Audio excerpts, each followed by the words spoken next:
My partner sucks. All right, he's trying his best. He's trying his best. We've all been there. You might be playing with a weaker partner. In today's video, we're gonna go through a bunch of different tips to help you play with a partner or even a significant other that might not be quite as good as you.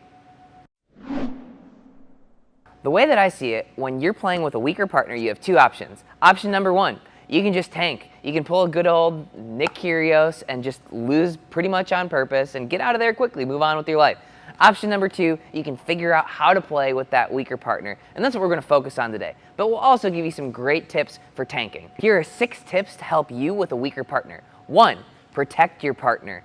2, you can stack. 3, you can buy them a lobster ball machine. 4, you can play a little bit more aggressively. 5, take extreme ownership. And 6, be a good partner and encourage them.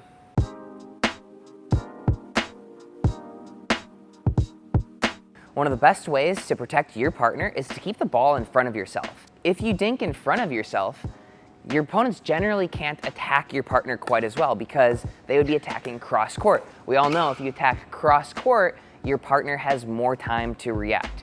On the flip side, if I leave up a dink a little bit too high and it's in front of my partner, then he can be attacked. If I do end up going cross court and playing in front of my weaker partner, I want to make sure that I'm hitting a really good quality dink that they might not be able to attack effectively.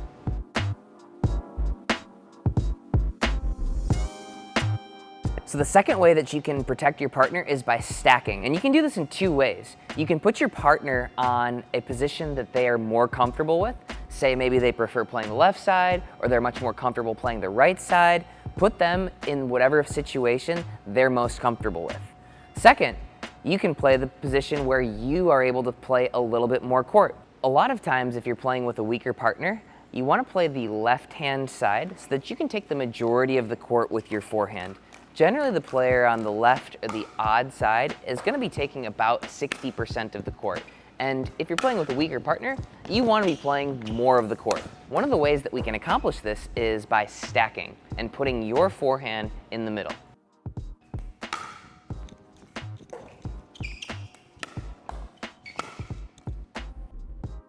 My next tip is to buy them a lobster ball machine. That way, they can get better and you don't have to play with them.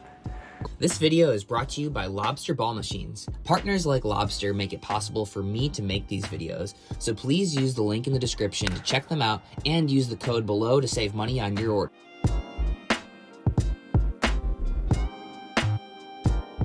The next tip for playing with a weaker partner is to be slightly more aggressive. And that doesn't necessarily mean speeding up a whole bunch more, but it might mean being a little bit more aggressive with your positioning, a little bit more aggressive with your dinks, and trying to play the match on your own terms rather than letting your opponents dictate and isolate your partner. So if my partner is just getting isolated, I'm not just gonna stand here twiddling my thumbs, right? I'm gonna start putting a little bit of positional pressure on to help my partner escape that dink battle,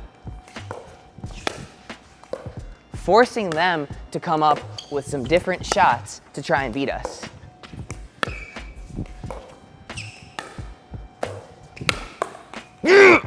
So while we might want to be a little bit more aggressive with our positioning, that doesn't necessarily mean that we're going to be speeding up more. We're still going to be looking for the same good opportunities. If I speed the ball up while I'm out of position, I'm exposing myself a little bit too much. Nobody wants to see that.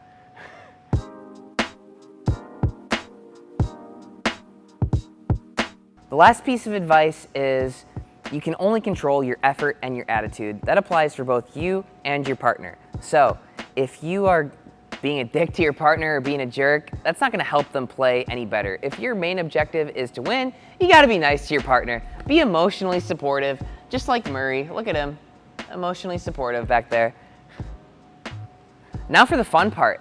If you're not trying to win and you're just trying to get off the court, you can tank. Here are a couple of very important tips for tanking. First tip for tanking, speed up stupid shots to your opponent's strengths. You can hit your shots to the stronger player exclusively. That means if I'm playing Ben and Colin Johns, I'm just gonna hit it to Ben. Probably do his backhand, let him flick at me all day. Shut up, Murray. Hey, quiet, Murray. Alternatively, you can just tank. just like that. So playing with a weaker partner can kind of suck, but somebody's always going to be the weakest player on the court. And so learning to play with that person is super important. And I hope that those 6 tips helped you to figure out how to play with a weaker partner. So if you found this helpful, like, subscribe, and send this to your partner that sucks. If your partner is struggling with their dinking, make sure to send them my top 5 tips for dinking. A little bit more push, maybe a little bit of topspin on some of these shots, but we can't do any of that until our dinking technique is really sound and consistent.